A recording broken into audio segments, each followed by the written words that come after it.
eh, en, en el momento, ¿no? De ponernos en el lugar en primera persona, ¿no? ¿Cómo armo ese protocolo?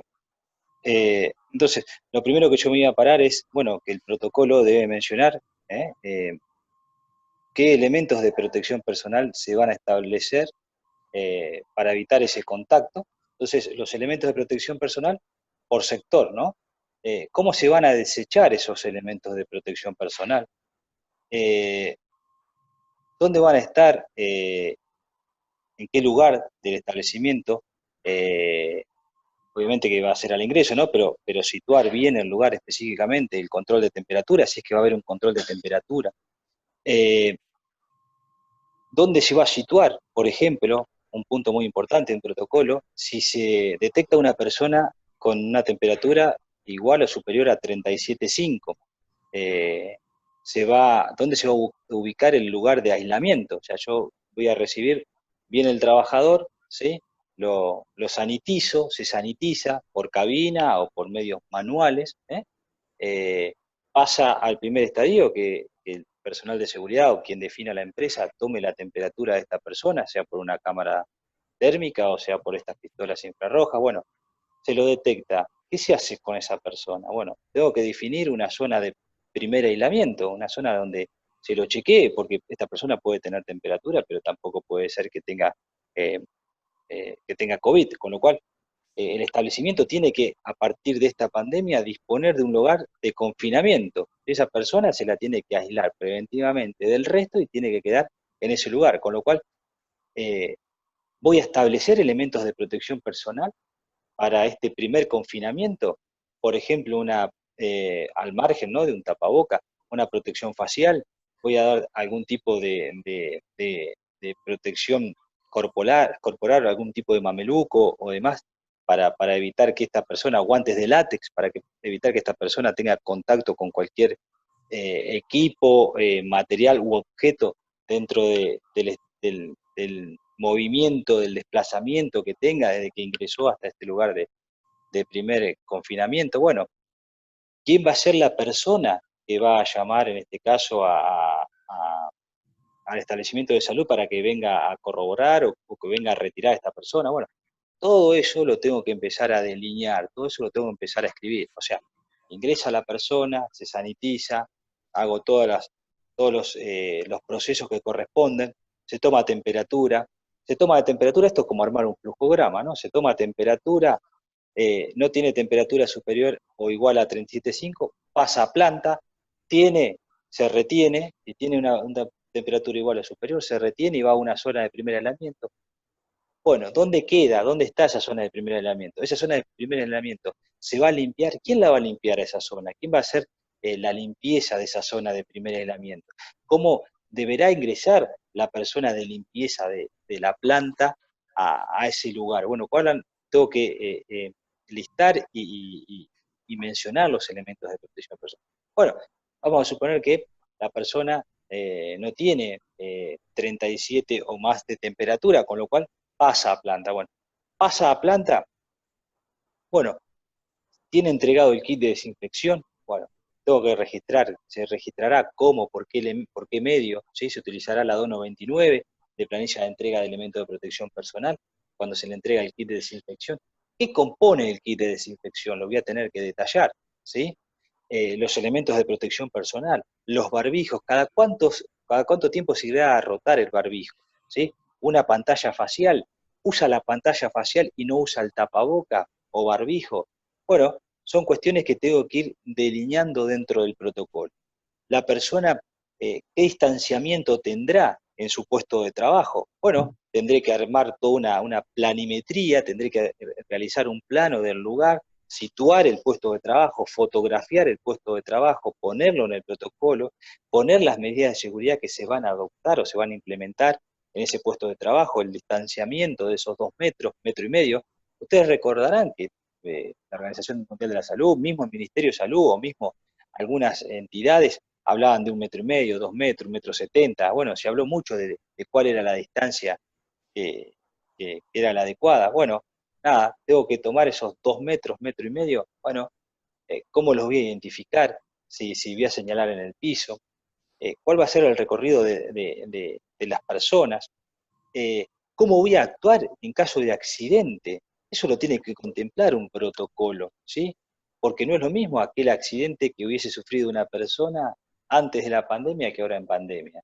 ¿Cómo, si un trabajador se accidenta, cuál van a ser los medios? ¿Sí? Porque puede ser un asintomático que puede estar trabajando. Entonces, tengo que corregir todos los procedimientos, en este caso, para que luego, ¿sí?, se acoplen al protocolo.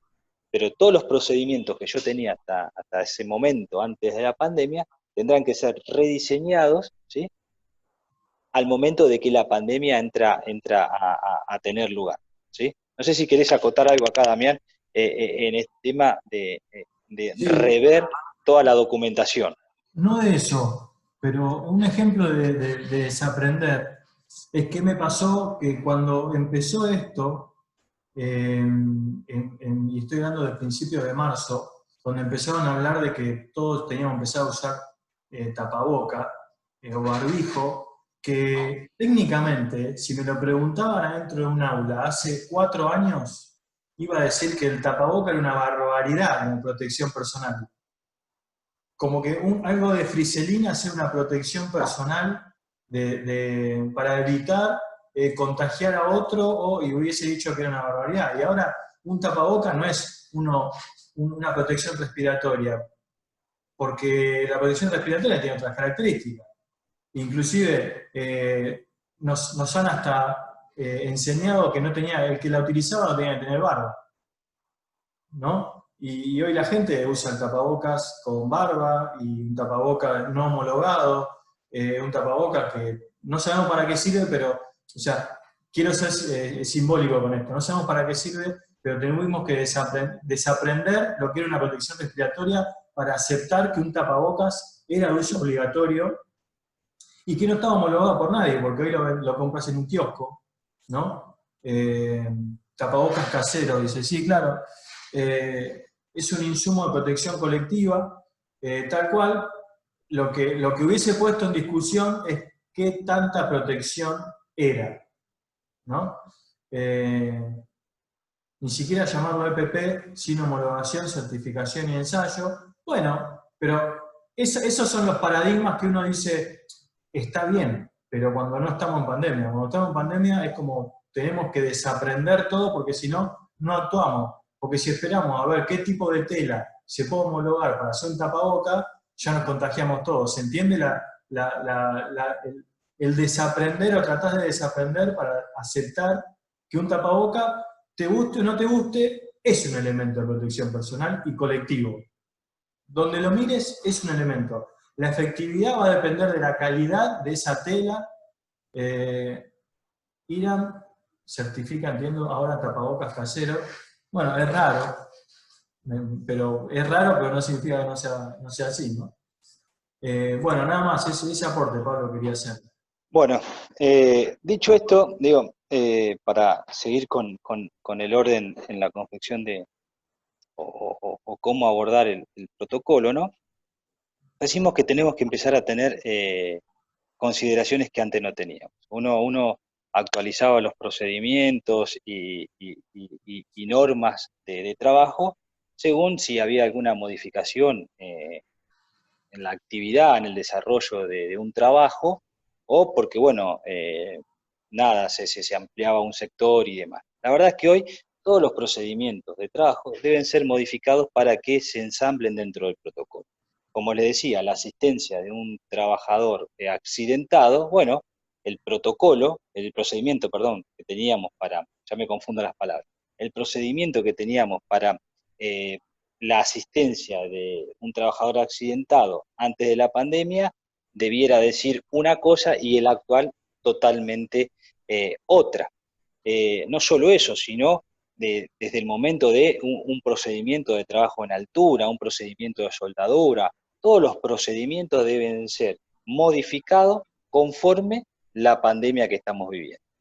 Dicho esto, nada, una vez que el trabajador está en el establecimiento, bueno, vamos a, bueno, ahí está en la placa, ¿no? Estoy leyendo la placa, bueno, eh, esta enfermedad reconocida, bueno, capacitación, análisis puesto de trabajo, protocolos, bueno, eso es un poco lo que le estaba mencionando, ¿no?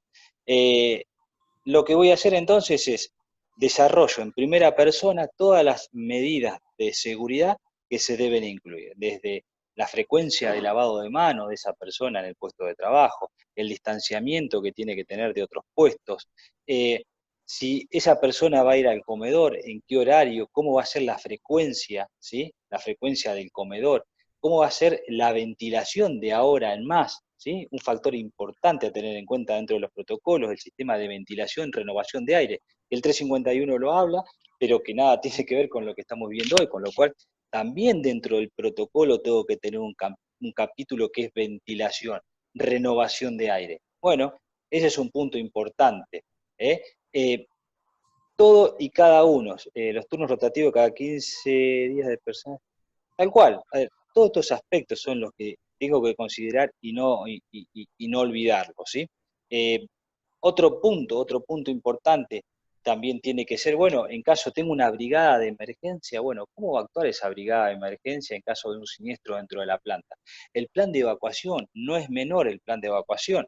¿Cómo vamos a hacer un plan de evacuación? ¿Cómo lo vamos a adecuar al plan de evacuación conforme la pandemia? ¿Van a salir todas las personas como salían en su momento? Y la verdad que no, habrá que readecuarlo, habrá que rediseñar los lugares, habrá que ver las formas, bueno, eso también tiene que estar en ese protocolo general de la empresa. O sea, no es soplar y hacer botellas un protocolo abarca todo, no solo, como les decía, desde que el trabajador sale de la casa, cómo lo voy a capacitar para que ese trabajador implemente acciones, porque esto tiene que ver, los protocolos afectan acciones sociales, o sea, van directo al comportamiento de la persona, un protocolo. Entonces, bueno, ¿cómo voy a modificar esa acción?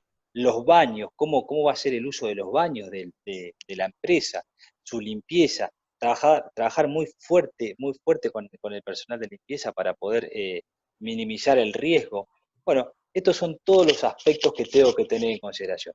Y dicho esto, luego de que termino de armar el protocolo, de contemplar todos estos condimentos, ¿sí? Lo que tengo que hacer es capacitar en el protocolo.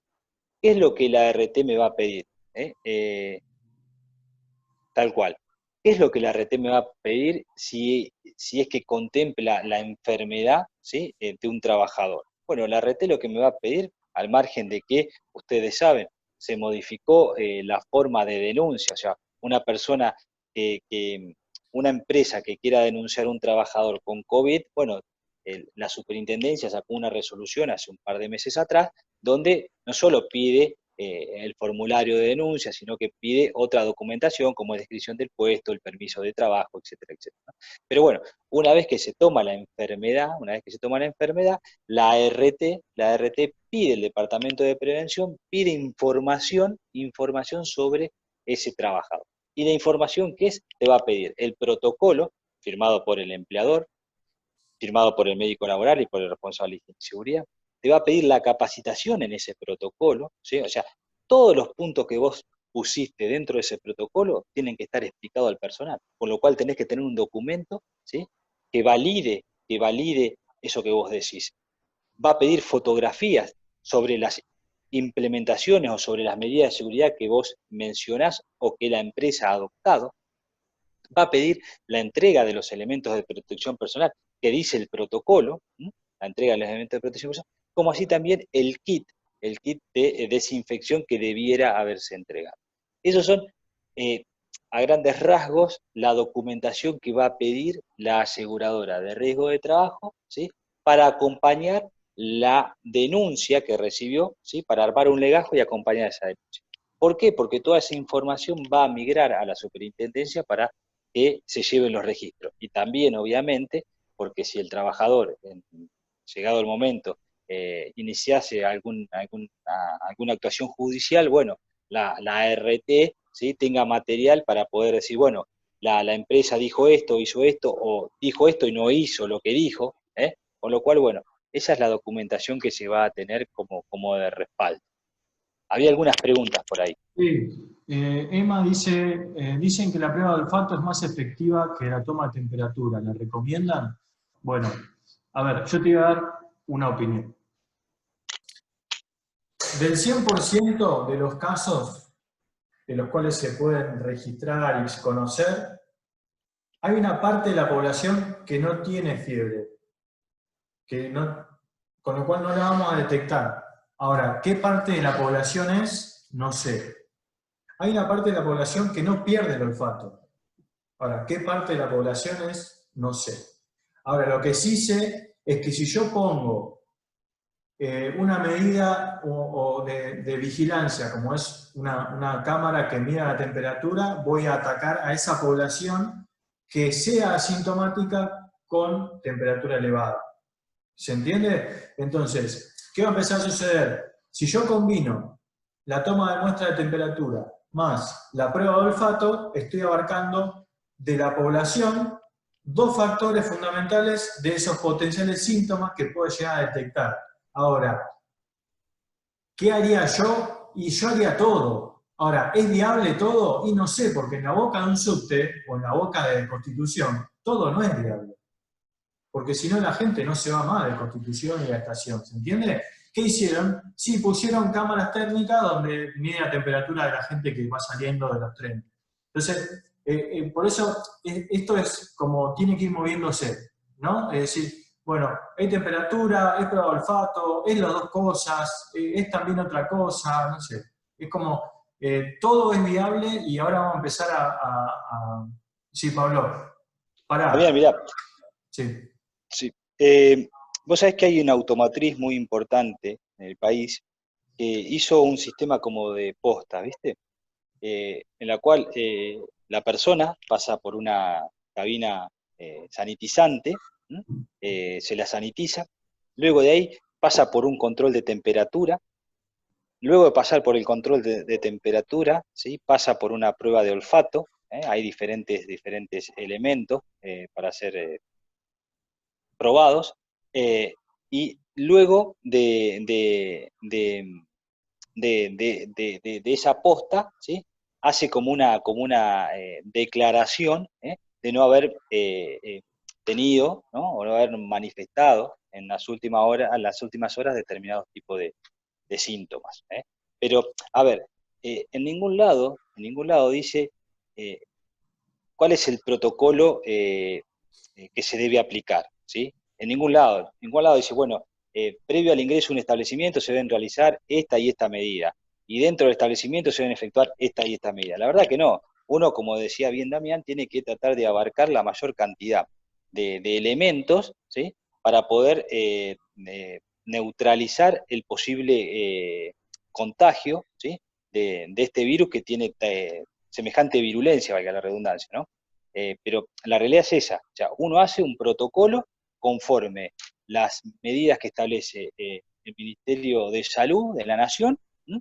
El cual uno lo debe citar, porque uno tiene en el protocolo tiene que citar la normativa, tiene que citar las recomendaciones de donde las toma, eh, recomendaciones de la Organización Mundial de la Salud, y después, bueno, ese documento tiene que ser un documento dinámico, ¿sí? Con el cual, nada, no es el mismo protocolo que hemos hecho por abril, donde los síntomas eran 3 y la fiebre era hasta 30, hasta 38, que los protocolos que estamos haciendo hoy, donde, bueno, hay dolor de estómago, bueno, fiebre 35 y medio, 37 y medio, bueno, diferentes aspectos que no eran contenidos. El otro día, por una cadena de WhatsApp, me pasaban que había más de 20 síntomas, mareos, dolor de cabeza, bueno, hay varios síntomas que se pueden contemplar. Bien. Bueno, un poco nos adelantamos. Acá yo lo que quería compartir era la experiencia del principio de esto, porque así como, bueno, recomiendan esto, recomiendan lo otro, recomiendan aquello, la realidad es que al principio empezamos con la cabina sanitizante. O sea, yo asesoro a algunas empresas junto con Pablo también, y bueno, particularmente de salud, y empezamos con esto en la cabina, ¿no? ¿Qué opinión al respecto existe sobre una cabina? ¿Qué efectividad tiene? Si hacerlo o no hacerlo. Digo, cuando me llegó el pedido de opinión de la cabina y del amonio cuaternario para rociar a la gente, empecé a ver la efectividad y la hoja de seguridad de ese producto, en el cual la efectividad es rara, porque debe haber, para que sea efectivo, debe haber una condición de temperatura ideal, ¿no? Y no obstante, está bastante diluido en agua. Entonces, la hoja de seguridad, si bien tiene sus recomendaciones, ¿qué dosis va a recibir y con qué periodicidad? Y ahí me voy a la definición técnica de cómo medir dosis y tiempo, ¿no? De la enfermedad. En el caso de un contacto con una sustancia irritable para los ojos, eh, por eso se recomienda entrar con los ojos cerrados, ¿no? Dar la vuelta de 360 grados tiene que ver con que se sanitice todo el cuerpo. Y la realidad es que uno, una opinión la debe dar, ¿no? Y está bien o por positivo o por negativo, está bien darla. Y por eso un poco me adelantaba en el debate con Pablo yo no estoy tan en desacuerdo con la cabina, al margen de que nadie certifique, porque certificar significa que asumo la responsabilidad legal en el caso de que algo malo suceda con eso. Entonces, naturalmente, ningún laboratorio va a certificar que se puede rociar a una persona con una sustancia irritable o sensibilizante de la piel o lo que fuese. ¿Se entiende el concepto? Entonces, para emitir mi opinión, lo que hice fue fundamentarme en la hoja de seguridad y que no está homologado. Claro, tampoco está homologado, por ejemplo, la municipalidad. Bueno, yo me basé, cuando tuve que dar la opinión, porque la municipalidad, Mendoza fue uno de los primeros que puso como arcos inflables y rociaban a la gente que pasaba por ahí abajo y pasaba quien quería. Eh, y, y la verdad que fue criticada, pero a mí que entender fue mal criticada, digamos, porque algo hizo por lo menos, ¿no?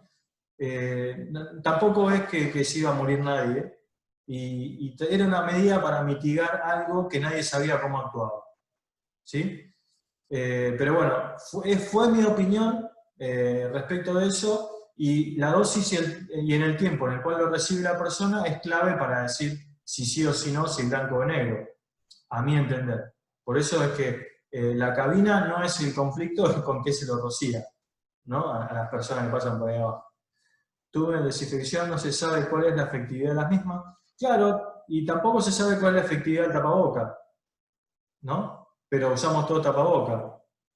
Entonces, ¿es dañino el tapaboca? No, pero tampoco sabemos la efectividad, ¿sí? Estamos probando todo, sí. Bueno, Pablo, ¿alguna opinión para sumar Sí, al debate?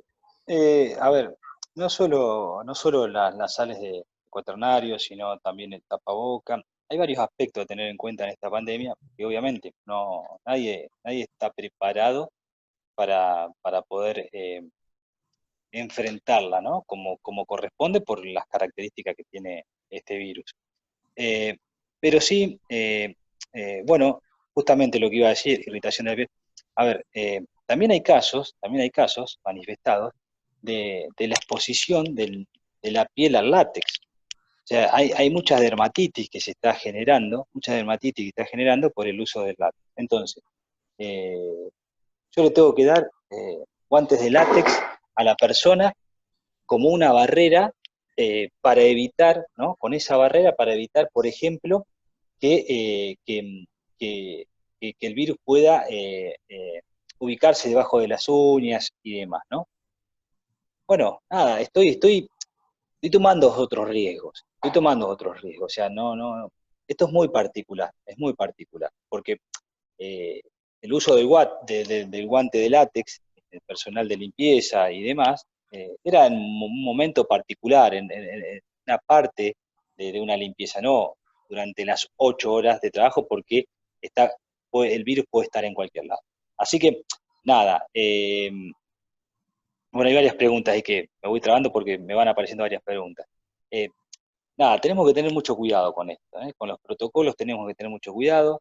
Es una enfermedad que lamentablemente llegó, de la cual se aprende todos los días, de la cual nosotros tenemos que aprender a ser dinámicos en nuestros documentos, a estar muy informados, muy informados.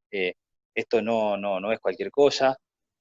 los documentos que nosotros vamos a elaborar son documentos que después algún ente lo puede utilizar, o sea, cuando algún ente tome copia o tome vista del mismo, nada, nos puede jugar en nuestra contra. Entonces mantengan actualizados conforme todas las resoluciones de la superintendencia cada 15 días manda un compendio, pueden entrar en la página de la superintendencia y ver todas las resoluciones, actualícense.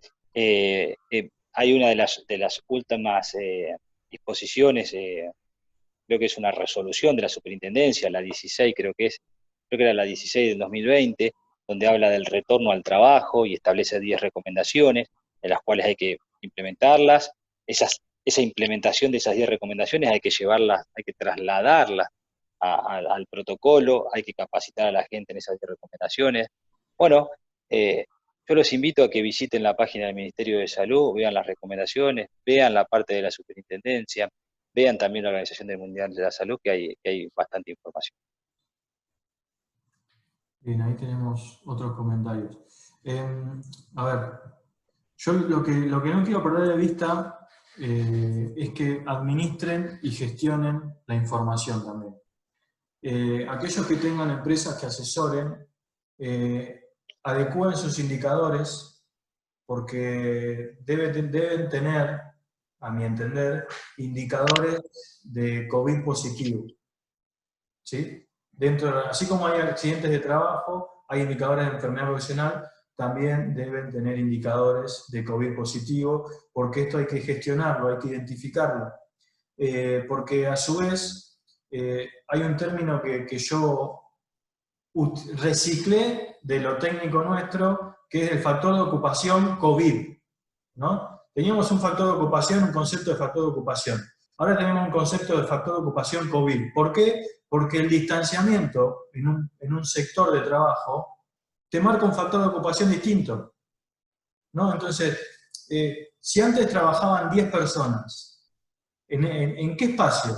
¿En cuántos metros cuadrados?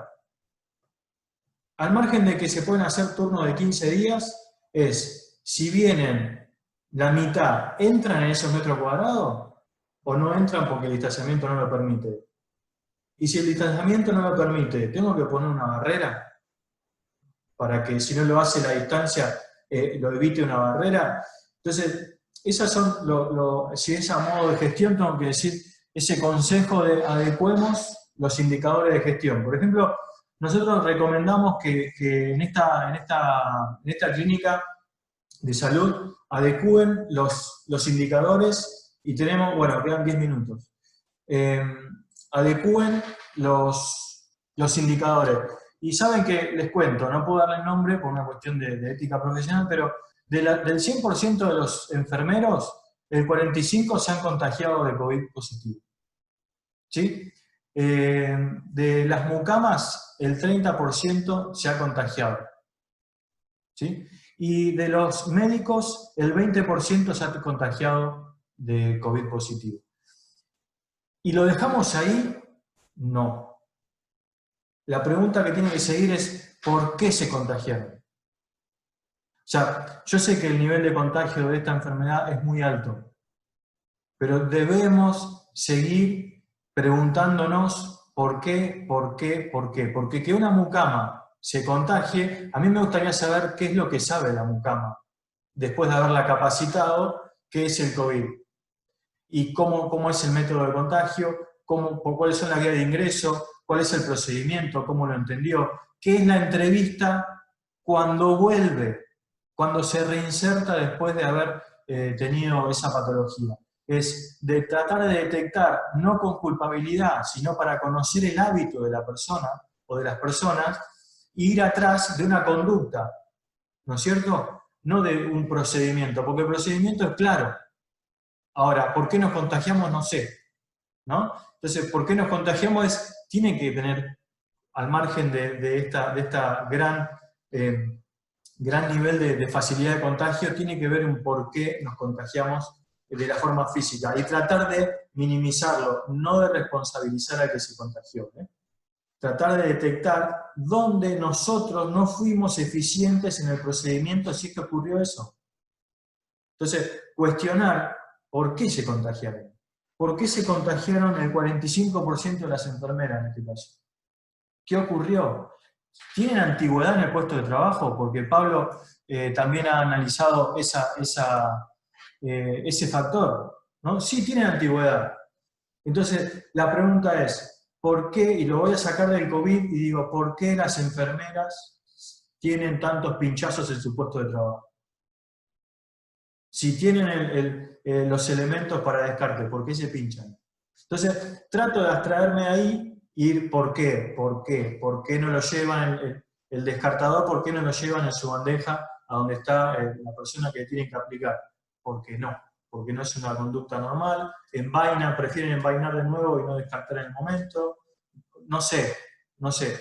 Pero a modo de gestión lo que les puedo decir es que también presten atención a esos indicadores porque debemos, bueno, ahí veo que dice falta de capacitación, falta de PP, falta de personal y exceso de cansancio, y el último caso de exceso de Sí, confianza. perdón, Todo, Damián. todo puede ser, es así. Por eso yo Sí, trato de continuar con el por qué, ¿no? No quedarse ahí en ver los números y nada más. Sí, Pablo.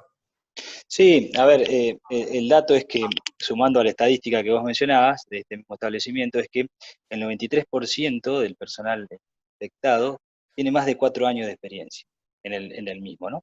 Con lo cual, sumado a que ya vienen de otros lados. O sea que, como bien decían, es la falta de cómo es o el exceso, mejor dicho, de confianza.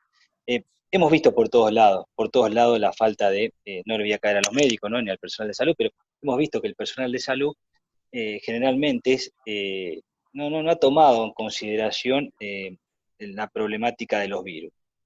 Basta decir con que un enfermero, un médico, entra a una habitación, controla a un paciente, sale de esa habitación y va a otro paciente. Y así va arrastrando todos los virus, bacterias que puede ir recolectando de paciente a paciente. Y ahí seguramente va y va a ver a una parturienta y agarra un bebé y bueno, nada. Yo creo que es parte de la conciencia a la cual, o de la conducta, por eso el protocolo, que un protocolo modifica cuestiones sociales, conductas sociales modifica un protocolo. Entonces, este protocolo que debemos hacer, que modifica eh, condiciones sociales, es que debe estar bien delineado. Hoy Damián hablaba de las barreras, ¿no? Las barreras que se colocan en los puestos de trabajo. Un protocolo, por ejemplo, tiene que mencionar cada cuánto y quién va a limpiar esas barreras. No es solo colocar una barrera en un escritorio, ¿sí? Una barrera de PVC o de acrílico, sino colocarla y mencionar el mantenimiento dentro del protocolo y su limpieza, porque cuando la persona se infecte y se analice ese protocolo, seguramente va a estar en ese protocolo la falta de mención de cada cuánto se hace esa limpieza y esa desinfección. No solo es entregar o poner una barrera física. Sí, Juan Manuel levantó la mano. Juan Manuel,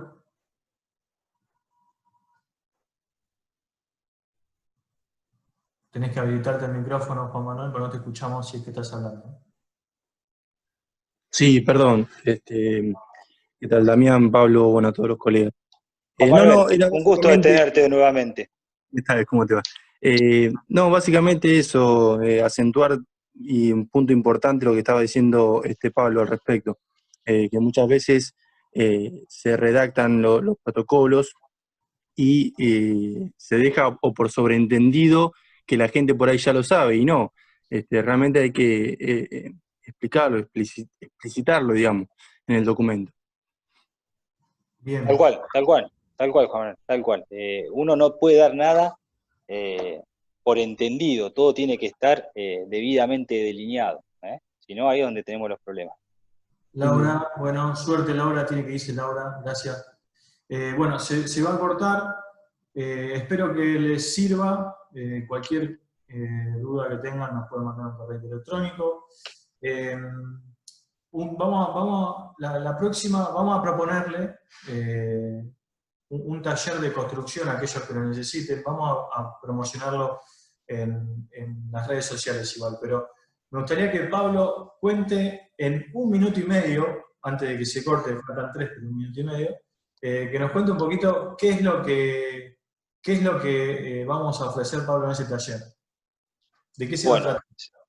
el taller que vamos a realizar seguramente jueves y viernes que viene Es un taller que va a ser teórico-práctico, que tiene que ver con un taller de construcción. Cómo elaborar un programa de seguridad, teniendo en cuenta no solo la parte legal, sino todo el contenido que debe llevar el mismo, desde el análisis de riesgo y la redacción desde el punto de vista de los riesgos penales y civiles que vimos la otra vuelta, cómo confeccionar y cómo hacer un programa de seguridad para una obra de construcción. Bien, va a estar en 2 etapas, ¿no, Pablo? La primera charla va a ser teórica, la segunda ya es práctica, que se van a tener que llevar la primera charla, tarea para el hogar, y volver con Claro, una tareita hecha, ¿no? claro, se van a llevar un esquema, se van a llevar un programa de seguridad, se van a llevar un programa de seguridad ya redactado, básicamente. Esa Se es la habrá práctica. transpirado Natalia con esa materia, ¿no? Con ese tema. ¿Eh? Bueno, agradecerles a todos de nuevo. Nos encanta que estén de varios lugares del país para compartir lo que les sucede. En lo que podamos colaborar, acá estamos. Como Sí, siempre, sumen temas, que sumen temas, Damián. participen en las redes. Eh, bueno, genial, genial, Rodrigo, gracias. Participen en pedir temas, pidan que por ahora es gratis, después vemos. Participen en esas necesidades que tienen y bueno, vamos a ir sumándolos desde La Rioja, bueno, ya vamos a ir, cuando podamos vamos a ir a visitarlos. Sí, vamos a seguir sumando gente también, diferentes profesionales para que también puedan evacuar las dudas de ustedes y demás. Claro, puedan enriquecernos en otros aspectos también, como hemos dicho con abogados y otros colegas trabajando en RT y demás. Bueno, se va a cortar. Gracias por el tiempo. Un abrazo virtual para todos y suerte. Muchas